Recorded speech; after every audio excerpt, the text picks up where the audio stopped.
Hormon yang dihasilkan oleh kelenjar hipofisis. Hormon yang dihasilkan antara lain hormon somatotropin, tirotropin, ACTH, prolaktin, dan gonadotropin. Terdapat juga hormon MSH, vasopresin, dan oksitosin. Kelenjar hipofisis merupakan kelenjar terbesar tubuh dalam menghasilkan hormon. Masing-masing fungsi dari hormon yang dihasilkan hipofisis dijelaskan pada pembahasan berikut. Hormon adalah senyawa organik yang dihasilkan oleh kelenjar endokrin. Hormon berfungsi untuk mengatur homeostasis, memacu pertumbuhan, reproduksi, metabolisme, dan juga tingkah laku. Kelenjar hipofisis. Kelenjar hipofisis terletak di dasar otak besar. Kelenjar hipofisis disebut master of glands sebab menghasilkan hormon yang mengatur berbagai hormon lain. Bagian-bagian dari kelenjar hipofisis yang pertama ada lobus anterior yang menghasilkan hormon somatotropin atau growth hormone yang disingkat dengan GH, yaitu untuk menstimulasi pertumbuhan tubuh. Kemudian ada hormon tirotropin atau thyroid stimulating hormone yang disingkat dengan TSH, yaitu untuk merangsang sekresi kelenjar tiroid. Kemudian ada juga hormon kortikotropin atau adrenokortikotropik, yaitu untuk merangsang dan mengendalikan sekresi kelenjar korteks atau kelenjar adrenal. Dan yang terakhir ada hormon prolaktin atau laktogen, yaitu untuk merangsang kelenjar susu dan untuk mensekresikan susu.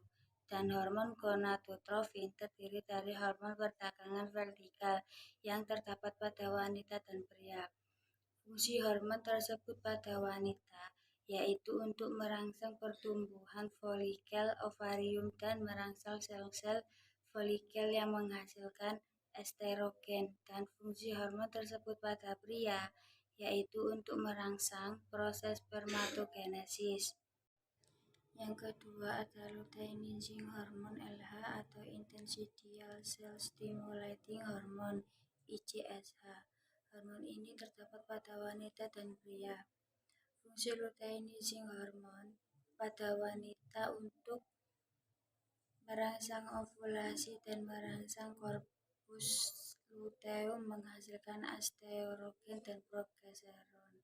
Fungsi luteinizing hormone pada pria untuk merangsang sel intensial lighting di dalam testis agar menghasilkan testosteron. Luteinizing hormone pada laki-laki disebut juga ICSH atau interstitial cell stimulating hormone.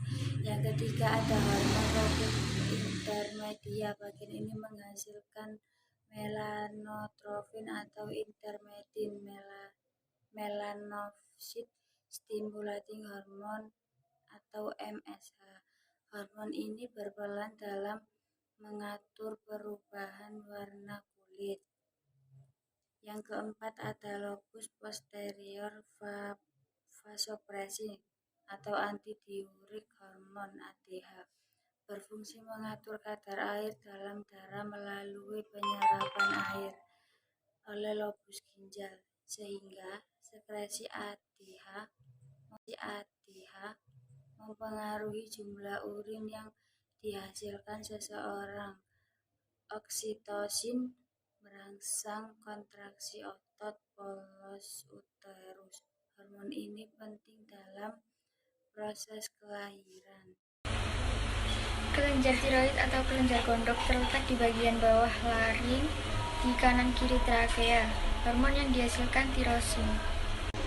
Fungsinya untuk mengatur kecepatan metabolisme, mempengaruhi pertumbuhan, perkembangan, dan diferensiasi jaringan tubuh, juga berpengaruh dalam mengubah tirosin.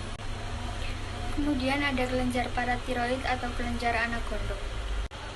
Kelenjar paratiroid ini terletak di dekat kelenjar gondok. Hormon yang dihasilkan paratormon. Fungsinya untuk mengatur metabolisme kalsium Ca dan fosfor dalam darah.